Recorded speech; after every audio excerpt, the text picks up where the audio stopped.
जय हिंद दोस्तों, स्वागत है एक बार फिर से आप सभी का।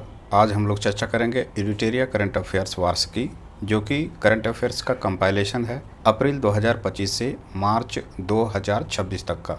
यह करंट अफेयर्स उन सभी लोगों के लिए इम्पोर्टेंट है जो कि आने वाले CGL4, BPSC 72, TRE4, SSC +2 इत्यादि के एग्जामिनेशन जो देने वाले हैं उन सभी के लिए। तो शुरुआत करते हैं आज के पहले प्रश्न से। प्रश्न है, निम्न में सही कथन का चयन करें। इसका सही उत्तर है ऑप्शन सी, 1 और 2 दोनों सत्य है। यानी कि चर्चा में रहा हड़प्पा सभ्यता के अनुमानित 8000 साल पुराने भिराना स्थल का संबंध हरियाणा से है। दूसरा है कि रेत के नीचे छिपे सिकंदर महान के साम्राज्य का खोया हुआ पुराना शहर चेरेक्स स्पेसिनी की खोज इराक में हुआ है। तो सर्वप्रथम आपको याद रखना है ये नाम जो कि है चेरेक्स स्पेसिनी, है ना, कहाँ खोज हुआ है। तो ईरान मत गलती से टिक लगाइएगा, इराक यहाँ पर ध्यान दीजिए, इराक इसका सही उत्तर होगा। प्रश्न है कि कौन सा राज्य भारत में जीवित विरासत के संरक्षण को संस्थागत रूप देने वाला पहला राज्य बना है जिसने ऐतिहासिक रूप से महत्वपूर्ण पेड़ों को संरक्षित करने की घोषणा किया है। 2 का उत्तर है option B, Uttar Pradesh. Next है कि प्रधानमंत्री नरेंद्र मोदी ने इंडिया AI प्रभाव शिखर सम्मेलन 2026 में आर्टिफिशियल इंटेलिजेंस के लिए भारत का व्यापक ब्लैंक स्पेस है प्रस्तुत किया। इंडिया AI प्रभाव शिखर सम्मेलन 2000 का थीम सर्वजन हिताय सर्वजन सुखाय है। 3 का उत्तर होगा, ब्लैंक स्पेस में जाएगा ऑप्शन डी, मानव विजन। याद रखना है, व्यापक मानव विजन प्रस्तुत किया। नेक्स्ट है कि भारत में इंफ्रास्ट्रक्चर की कमी को पूरा करने में मदद के लिए प्रधानमंत्री जन विकास कार्यक्रम के तहत केंद्रीय मंत्री किरेन रिजिजू द्वारा कौन सा मोबाइल एप्लीकेशन लॉन्च किया है। निगरानी ऐप इसका सही उत्तर है। नेक्स्ट है कि भारत के प्रधानमंत्री ने प्रधानमंत्री कौशल विकास और उन्नत ITI के माध्यम से रोजगार क्षमता परिवर्तन यानी कि PM सेतु योजना के तहत वैमानिकी और रक्षा में कौशल विकास के लिए भारत फ्रांस राष्ट्रीय उत्कृष्टता केंद्र की स्थापना किस स्थान पर करने की घोषणा की है। इसका उत्तर होगा कानपुर। प्रश्न है, निम्न में से किस संगठन ने दुबई यानी कि संयुक्त अरब अमीरात में अपना पहला अंतर्राष्ट्रीय applied artificial intelligence innovation centre शुरू किया है। 6 का उत्तर है ऑप्शन सी, भारतीय प्रौद्योगिकी संस्थान मद्रास ग्लोबल रिसर्च फाउंडेशन। तो यहाँ पे मद्रास को आपको ध्यान में रखना है। प्रश्न है कि भारत AI प्रभाव शिखर सम्मेलन 2026 में निम्न में से किस कंपनी ने विक्रम नाम के लार्ज लैंग्वेज मॉडल यानी कि LLM पेश किया। 7 का उत्तर है ऑप्शन डी, सर्वम AI। नेक्स्ट है, हिमाचल प्रदेश सरकार ने पर्यटन को बढ़ावा देने के लिए निम्न में से किस जगह पर एशिया का सबसे लंबा जीप लाइन प्रोजेक्ट बनाने का फैसला किया। 8 का उत्तर है ऑप्शन डी, हिमाचल प्रदेश कांगड़ा। हालिया जानकारी के अनुसार 52वां G7 शिखर सम्मेलन 2026 में निम्न में से किस देश के द्वारा आयोजित किया जाना है। उत्तर है फ्रांस। प्रधानमंत्री नरेंद्र मोदी ने भारत के पहले नमो Bharat regional rapid transit system का उद्घाटन किया है और कितने किलोमीटर दिल्ली मेरठ नमो भारत कॉरिडोर राष्ट्र को समर्पित किया है। 10 का उत्तर है ऑप्शन डी, 82 किलोमीटर। अगला प्रश्न है, सड़क परिवहन और राजमार्ग मंत्रालय ने मोबाइल क्वालिटी कंट्रोल वैन के माध्यम से निर्माण गुणवत्ता को सुदृढ़ करने के लिए पायलट परियोजना शुरू की है। यह पहल वर्तमान में किन राज्यों में लागू की जा रही है। 11 का उत्तर है ऑप्शन डी, राजस्थान है, गुजरात है, कर्नाटक है और ओडिशा है। ऐसे प्रश्न कब दिया जाता है पता है? अगर कैंडिडेट को गलत उत्तर करवाना हो तो आयोग द्वारा ऐसा ही क्वेश्चन फ्रेम करवाता है, इसलिए इस प्रश्न को ध्यान से एक बार जरूर देख लें। निम्न में से किस टाइगर रिजर्व ने महिलाओं के लिए वन्यजीवों की सुरक्षा हेतु वनजीवी दीदी नाम से एक नई पहल शुरू की है। इसका उत्तर है पलामू टाइगर रिजर्व। 13वां है कि सूची 1 को सूची 2 के साथ सही सुमेलित कीजिए तथा नीचे दिए गए कूट की सहायता से सही उत्तर चुनिए। सूची 1 में जहां पर संयुक्त सैन्य अभ्यास है वहीं सूची 2 में स्थल है, तो इसका सही कूट होगा ऑप्शन ए। ऑप्शन ए कहता है कि वायु शक्ति अभ्यास जो किया गया वो राजस्थान में है। धर्म गार्जियन अभ्यास का संबंध जो है उत्तराखंड से है, यानी कि उत्तराखंड में हुआ। मिलन जो कि 13वां संस्करण है संयुक्त सैन्य अभ्यास का, ये विशाखापट्टनम में हुआ।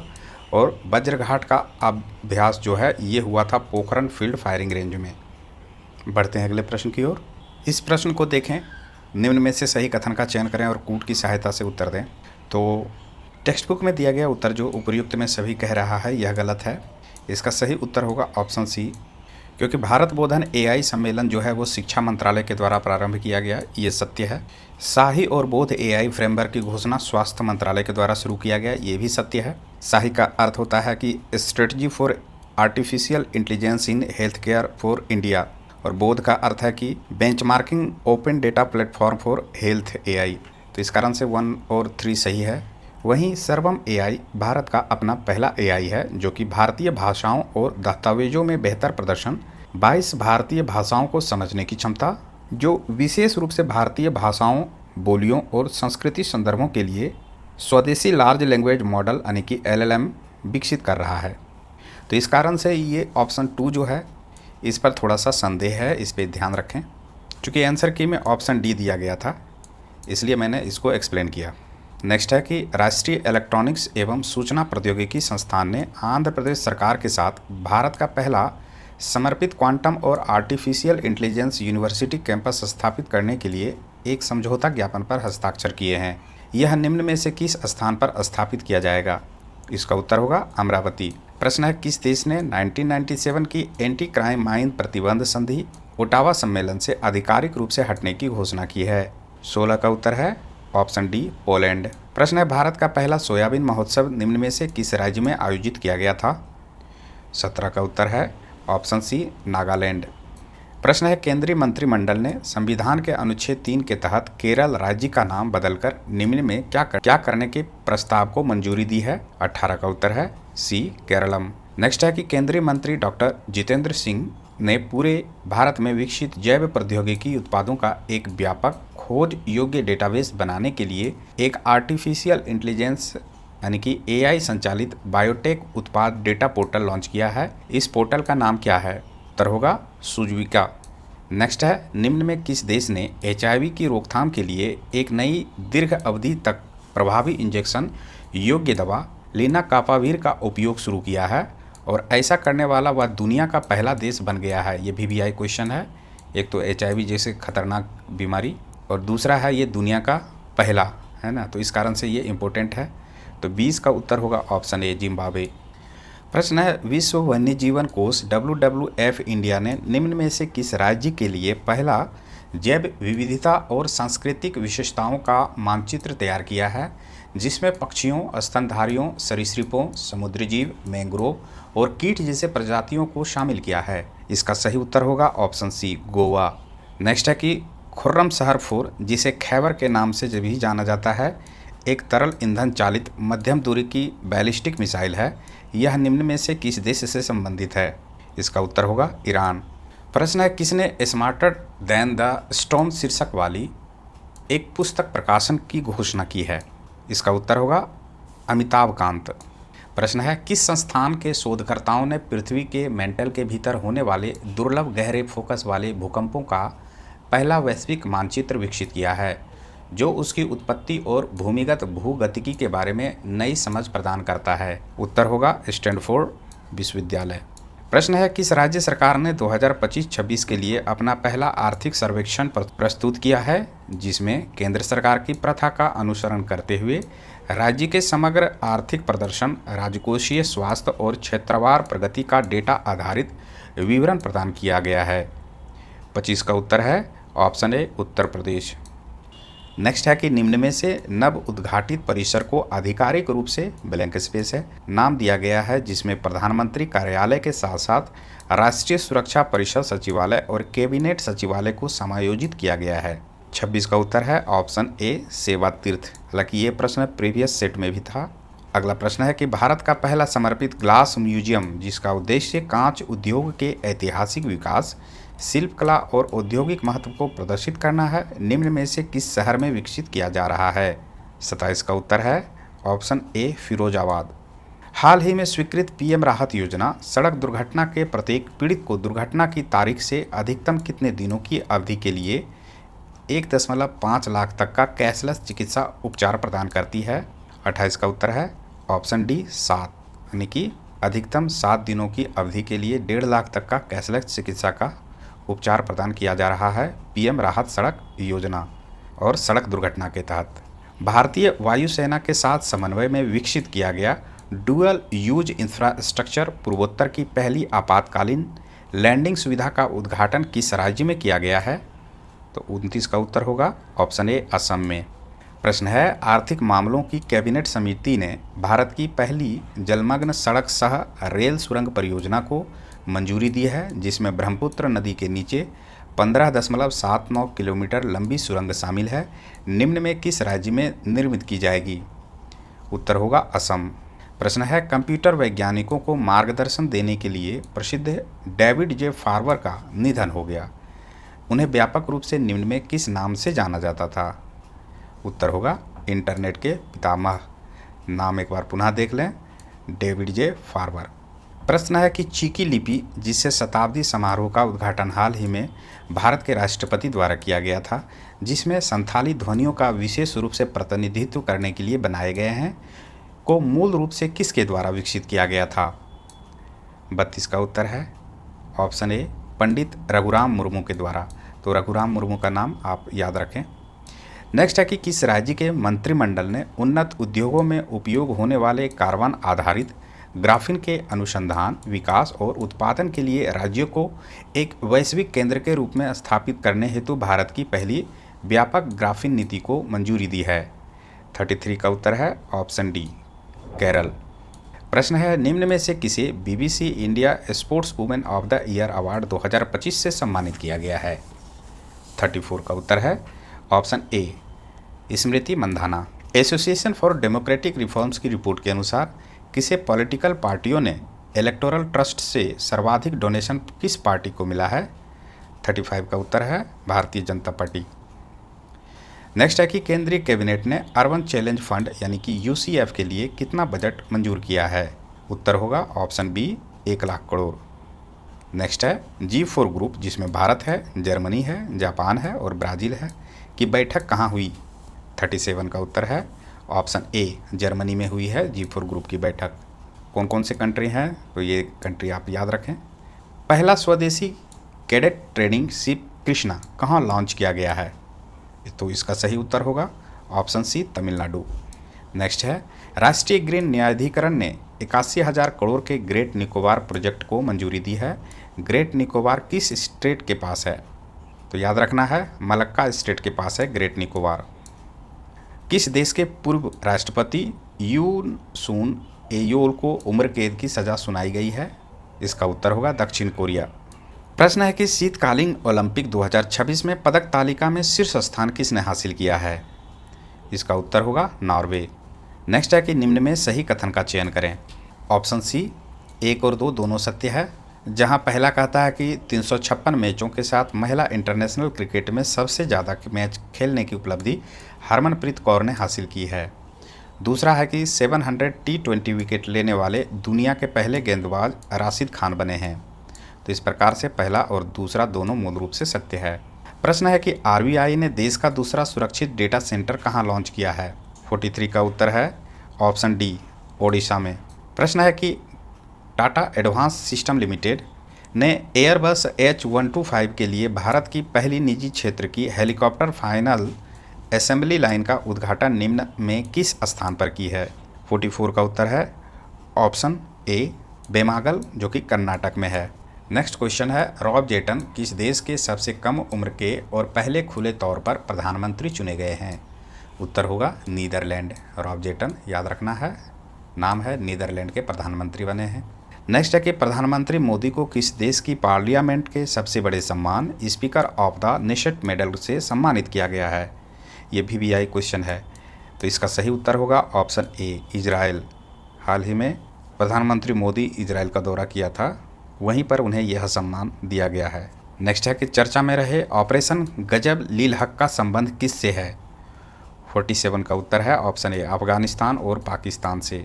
नेक्स्ट है कि भारत सरकार का सर्वाइकल कैंसर के विरुद्ध HPV वैक्सीन का अभियान कहां लॉन्च करेगी? उत्तर है ऑप्शन सी अजमेर। प्रश्न है, निम्न में से सही कथन का चयन करें और कूट की सहायता से उत्तर दें। 49 का उत्तर होगा ऑप्शन ए और 1 और 2 दोनों सत्य है कि snow leopard police battalion Jammu Kashmir के द्वारा शुरू किया गया है। फरवरी 2026 में बिहार को नक्सल मुक्त होने की घोषणा की गई है। तो इस प्रकार से 1 और 2 सत्य है। 50वां प्रश्न है कि Bharat regional rapid transit system, जिसे कि RRTS कहते हैं, के तहत कहां नमो भारत ट्रेन का उद्घाटन किया गया है? उत्तर होगा मेरठ। अब यहाँ पर हम लोग बिहार विधानसभा चुनाव 2025 के तहत जो लेटेस्ट फैक्ट है उसकी चर्चा करते हैं। तो बिहार विधानसभा चुनाव 2025 दो चरणों में आयोजित किए गए थे। पहले चरण का मतदान 6 नवंबर को और दूसरे चरण का मतदान 11 नवंबर को हुआ था। चुनाव परिणाम जो आया था वो 14 नवंबर को हुआ। इस बिहार विधानसभा चुनाव के पहले चरण में 121 एवं दूसरे चरण में 122 सीटों पर मतदान हुआ। तो यहाँ से जो फैक्ट निकल के आएगा, एग्जामिनेशन में क्वेश्चन बन सकता है कि कितने चरण में मतदान हुआ था, तो याद रखना है 2 चरण। अब यहाँ पर कुल सीटों की संख्या देख लें तो 243 है, जिसमें कि शेड्यूल कास्ट की आरक्षित सीटें 38 है, शेड्यूल ट्राइब्स की आरक्षित सीटें 2 है और कुल पंजीकृत मतदाता जो हुए थे वह था 7,45,26,858। ये भी वीवीआई क्वेश्चन है, ये प्रश्न फॉर्मेट हो सकता है आने वाले एग्जामिनेशन में। पुरुष मतदाताओं की संख्या यहाँ पर बताई गई है 3.94 करोड़ यानी कि 3,94,00,000। वहीं महिला मतदाताओं की संख्या बताई गई है 3.51 करोड़ यानी कि 3,51,00,000। फर्स्ट टाइम वोटर्स की संख्या लगभग 14 लाख थी। बिहार विधानसभा चुनाव कुल 66.91% के ऐतिहासिक उच्चतम मतदान के साथ संपन्न हुआ। ये भी वीवीआई है। पहले चरण में 65.08 एवं दूसरे चरण में 68.76% मतदान हुआ। यह 1951 के बाद राज्य में दर्ज किया गया सर्वाधिक मतदान है।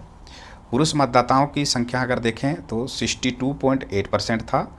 वहीं महिला मतदाताओं की संख्या अगर देखें तो 71.6% रहा। तो याद रखना है यहाँ पर महिला मतदाताओं की संख्या पुरुष की तुलना में ज़्यादा है। मोहनिया के राजद उम्मीदवार श्वेता सुमन और सुगौली के वीआईपी उम्मीदवार शशि भूषण सिंह का नामांकन रद्द होने के कारण 2 सीटों पर महागठबंधन चुनाव न लड़ सके। तो 2 सीटों को आपको याद रखना है, मोहनिया है और दूसरा है सुगौली। नेक्स्ट है कि सबसे अधिक वोटों से जीतने वाले उम्मीदवार जेडीयू के कलाधर प्रसाद मंडल बने, जो पूर्णिया के रुपोली सीट से 73,572 वोट से जीते, है ना। तो याद रखना है सबसे अधिक वोटों से जीतने वाले उम्मीदवार का नाम जो है वो कलाधर प्रसाद मंडल हैं, जो कि पूर्णिया के रुपोली सीट से जीते हैं। सबसे कम वोटों से जीतने के अंतर वाले उम्मीदवार ये भी जेडीयू के हैं, राधा चरण सिंह, जो संदेश विधानसभा सीट से सिर्फ 27 वोट से जीते। तो ये भी वीवीआई है, सबसे कम वोट से जीतने वाले उम्मीदवार। नेक्स्ट है कि बिहार विधानसभा चुनाव 2025 का जो परिणाम मिला है, तो पार्टी है भारतीय जनता पार्टी को सर्वाधिक 89 सीटें हासिल हुई। जेडीयू यानी कि जनता दल यूनाइटेड को 85 सीटें मिली है। वहीं आरजेडी को 25 सीट और लोजपा रामविलास पासवान को 19 सीटें हासिल हुई। कांग्रेस की बात करें तो इन्हें 6 सीटें मिली है। वहीं AIMIM पार्टी को 5 सीटें हासिल हुई। हिंदुस्तान आवाम मोर्चा एक सेकुलर, जो कि जीतन राम मांझी की पार्टी है, HAMS को 5 सीटें हासिल हुई। राष्ट्रीय लोक मोर्चा को यानी कि RLM इन्हें 4 सीटें हासिल हुई। बहुजन समाज पार्टी यानी BSP को 1 सीट मिली है। वहीं अदर्स को 4 सीटें हासिल हुई है। यह जो डेटा दिया गया है ये परीक्षा के दृष्टिकोण से बहुत ही महत्वपूर्ण है, क्योंकि एक बार एग्जामिनेशन में यानी कि BPSC में ऐसा ही प्रश्न पूछा गया था कि किस पार्टी को कितनी सीटें हासिल हुई है। तो एक पॉज करके इस प्रश्न को एक बार सरसरी निगाहों से पुनः देख लें। अब यहाँ पर 2025-26 में आयोजित किए गए राष्ट्रीय महोत्सव को देखते हैं। डेटा में दिया गया है कि एक ओर जहाँ पर त्यौहार है, दूसरी ओर महीना है और तीसरी ओर स्थल है। तो अट्टुकल पोंगल उत्सव 2026 कहाँ मनाया गया? तो मार्च 2026 में केरल में मनाया गया। तो पोंगल का संबंध याद रखना है केरल से है। चापर चरकुट उत्सव 2026 कहाँ मनाया गया? तो याद रखना है मिजोरम में। मथुआ धर्म मेला 2026 का संबंध है पश्चिम बंगाल से। सरहुल महोत्सव 2026 ये तो झारखंड में मनाया जाता है, ये सभी जानते होंगे। जनजातीय कला उत्सव 2026 यह नई दिल्ली में यह मनाया गया था मार्च 2026 में। 28वां सरस आजीविका मेला 2026 जो है ये गुरुग्राम में यानी कि हरियाणा में हुआ था फरवरी में। और 23वें दिव्य कला मेला 2026 फरवरी 2026 में हुआ था देहरादून उत्तराखंड में। लोसर उत्सव जो मनाया गया है वो हिमाचल प्रदेश इसका सही उत्तर होगा। और राजकीय इटखोरी महोत्सव का संबंध है झारखंड से, यह झारखंड में मनाया गया था। पूर्वोत्तर चावल महोत्सव जो है नागालैंड में मनाया गया फरवरी में। और बगरुम्बा नृत्य उत्सव का संबंध जो है असम से होगा, ये जनवरी में मनाया गया। मकरविल्कु उत्सव जनवरी में मनाया गया केरल में। और 23वां सूरजकुंड शिल्प मेला फरीदाबाद हरियाणा में मनाया गया। सनराइज फेस्टिवल जो है जनवरी 2026 में अरुणाचल प्रदेश में मनाया गया था। वहीं भारतीय लाइट हाउस महोत्सव जो है यह मनाया गया विशाखापत्तनम में। तो ये 2026 में अभी तक के मनाए गए उत्सव और किस महीने में हुए थे, इन्हें आपको एक बार ध्यान में रखना ज़रूरी है।